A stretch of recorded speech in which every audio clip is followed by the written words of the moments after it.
धुळगाव येथे एका खळबळजनक घटनेत धुळगाव सोसायटीचे चेअरमन माननीय सोपानराव गायकवाड आणि माननीय बाळासाहेब पवार यांच्यावर बिबट्याने अचानक हल्ला केला.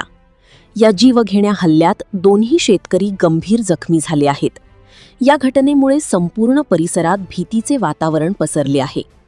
या घटनेची माहिती मिळताच महाराष्ट्र प्रदेश किसान काँग्रेस कमिटी मुंबईचे सचिव माननीय एकनाथ गायकवाड यांनी तातडीने जखमी शेतकऱ्यांची भेट घेऊन त्यांच्या प्रकृतीची विचारपूस केली. यावेळी गायकवाड यांनी वनविभागाच्या वरिष्ठ अधिकाऱ्यांशी त्वरित संपर्क साधला. धुळगाव आणि परिसरात बिबट्याचा वावर वाढला असून शेतकऱ्यांच्या जीवांना धोका निर्माण झाला आहे.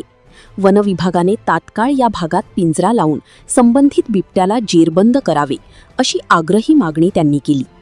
तसेच या परिसरात भविष्यात पुन्हा बिबट्याचा वावर होऊ नये आणि शेतकऱ्यांना सुरक्षितपणे शेतीची कामे करता यावीत यासाठी वनविभागाने कायमस्वरूपी ठोस पावले उचलावीत असेही गायकवाड यांनी स्पष्ट केले.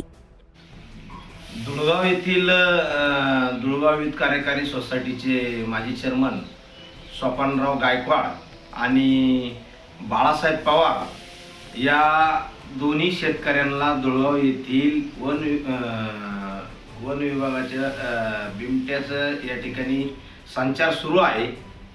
यात या दोघांनाही बिबट्यांनी चावा घेतला आहे आणि वन विभागाने या परिसरात पिंजरे लावून या ठिकाणी जे बिबटे वगैरे आहे हे सध्या या परिसरात कोणत्याही प्रकारची पाण्याची व्यवस्था नाही आहे आणि संपूर्ण ठिकाणी आता शेती तर काही नसल्यामुळे गिन्नी गवतासारखे इथं शेतात ते येऊन लपतात आणि पाण्यासाठी भटकंती करतात, अन्न पाण्यासाठी भटकंती करतात. तर माझं या ठिकाणी वन विभागाला एक विनंती आहे की या बिबट्यांना तुम्ही पिंजरे लावून पकडण्यात यावे आणि एक नाही दोन नाही या ठिकाणी 5 ते 6 असे या ठिकाणी बिबटे आहे. तर याचा बंदोबस्त करावा. अन्यथा अनेक शेतकऱ्यांना या गोष्टीला सामोरं जावं लागेल. इथं लहान मुलं असतात, परिवार असतो.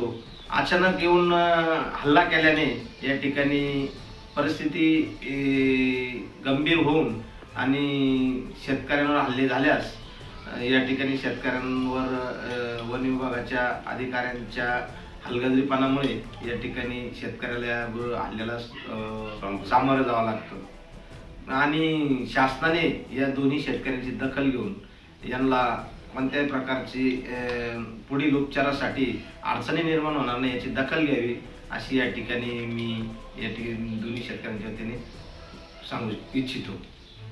शेतकऱ्यांमध्ये संतापाचे वातावरण. या प्रसंगी जखमी शेतकऱ्यांना धीर देण्यासाठी आणि प्रशासनाचे लक्ष वेधण्यासाठी राजेंद्र पाटोळे, बाळासाहेब गायकवाड, देवीदास गायकवाड, शिवाजी जाधव यांच्यासह परिसरातील अनेक शेतकरी मोठ्या संख्येने उपस्थित होते.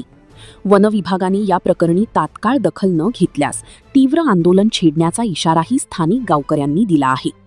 RKS न्यूजसाठी उस्मान शेख, नाशिक.